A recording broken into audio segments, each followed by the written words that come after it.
Why, hello, everybody. Um, so, before I was a terrible wannabe version of a nurse, I was a terrible wannabe version of a plumber.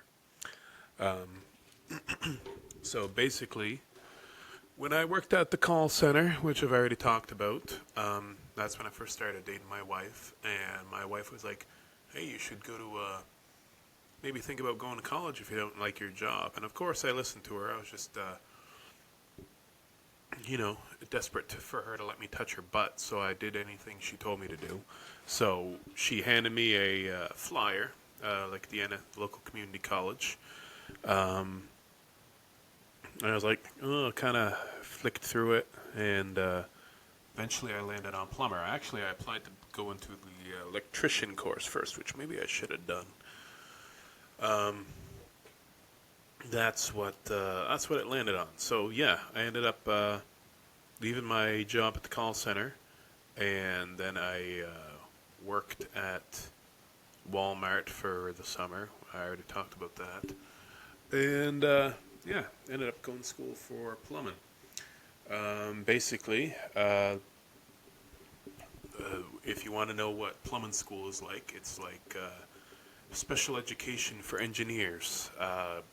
It's the easiest course you could have ever taken in your life.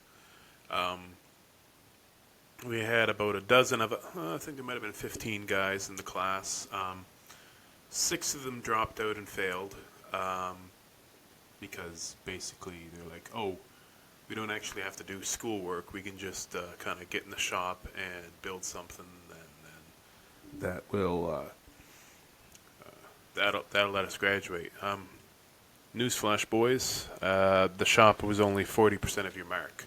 So, yeah, you didn't do too well, did you? So basically, that's what I ended up doing. Partway through the school year, I ended up kissing up uh, to the local plumbing company. Um, what up, Jean Michel? So we ended up going to a guy. We'll refer to these to my employers. Well, not employers. I basically tagged along with them as Cheesy Doodle and BK.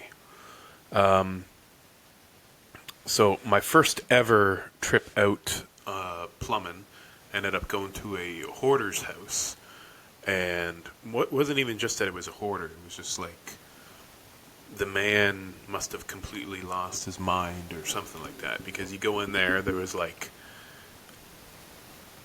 enough cat hair to build to like make 100 cats.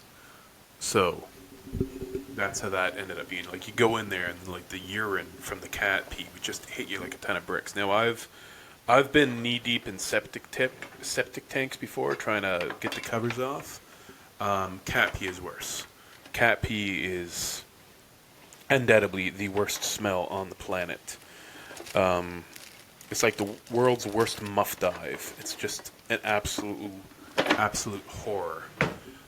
So we went in there. We were in there for like 3 days. You had to like put the Vicks Vapor Rub on your lips just to kind of even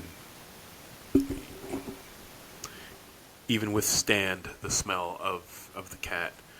Um, we went in there for a few days trying it. Basically all we had to do to go in there is we had to winterize it. So we had to go in there. We had to suck the water out of the pipes, drain everything, put the antifreeze and glycol into the traps to make sure nothing would freeze. And we went out of there, and you couldn't, like, the smell went right up your nose. Um, so yeah, basically that's what I did for a whole year. I ended up brown nosing this company for like 6 months straight, going out and working for free, because basically when you're in community college, you only have to go to like the last month of school. That's when you go and do your placement. So I ended up going with them. I went there like every day off I had of school, I would go work with them. Christmas break, I went with them. March break, I went with them. every snow day I went with them, and then I did my placement. Usually, you would only have to do it for, I think, 5 weeks. So yeah, I was with them for mm, 5 to 6 weeks at the end of school. So yeah, I was really hoping that maybe they would hire me. Nope, didn't hire me. And come to find out that at the end, so like me and a plumber would go out, we would do a job. I wouldn't get paid, but the company charged the customer for me to be there. So yeah, not the best. Kind of a bit of a sour taste in my mouth. Yeah. I mean, I'm not gonna say who the company was or anything, but yeah, it was a little disheartening. But maybe that isn't what the case was. But somebody told me that they were charging the customers for um me to show up there, which wasn't really the best look.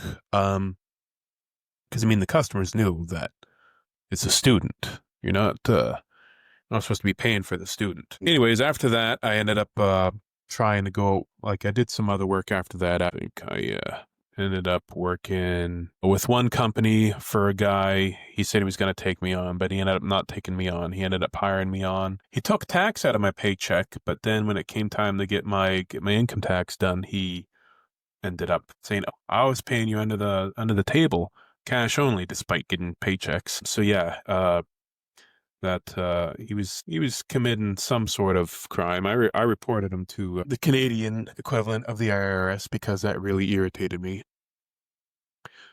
So yeah, I just wanted my money. Like, I wanted to be able to get unemployment, which I wasn't able to get because all those hours I spent like putting vents together and putting duct seal around, all that kind of stuff. He just kind of screwed me over.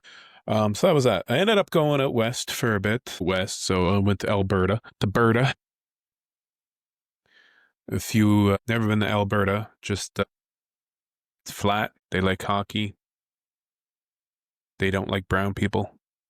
So it's not all of them. Some of them do, but yeah, it was a horrible, horrible time. I ended up working for a plumbing company. They had me working with some guy, some Irish trash guy. He was like, "Look," that's what he said to me my first day. He's like, "Look, I don't like you. I don't want to work with you. You're gonna dry." He would not take me in the work van. He would make me drive and follow behind, and I was like, "Oh, whatever." And then after that, he must have got annoyed because I ended up working uh, with some skinhead meth addict, putting in uh, natural gas lines in the house. So basically, what I would do from 7 in the morning until 7 at night, I'd be out in the freezing cold, threading pipe, and then bring it into the house. And then that's what we would do 12 hours a day. We'd thread pipe all day and then assemble pipe. That's like I would lay in so much pipe. I was Ron Jeremy. That's what I looked like.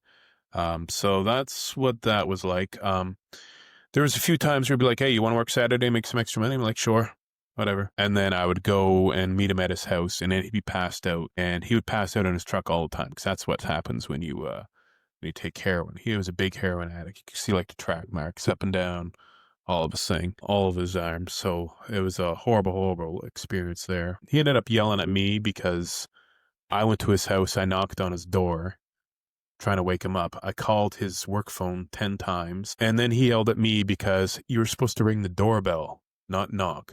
So, like, I got in trouble because he was too passed out. Like, he was a weird dude. Like, I asked him if he had a girlfriend or whatever. I was like, "Man, doesn't even have to be like." He just talked. I was like, "Man, I'll bang anything with four legs." I was like, "Okay."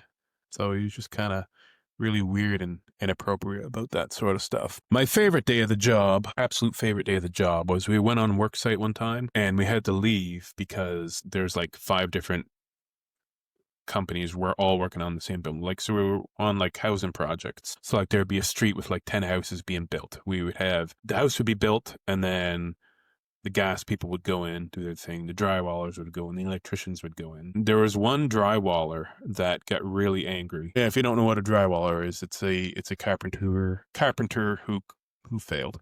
Um, he took a steaming dump on the floor. So that's why he got fired. Well, no, it's not why he got fired. He went to work that day. He got angry at the foreman and he's like, you know what?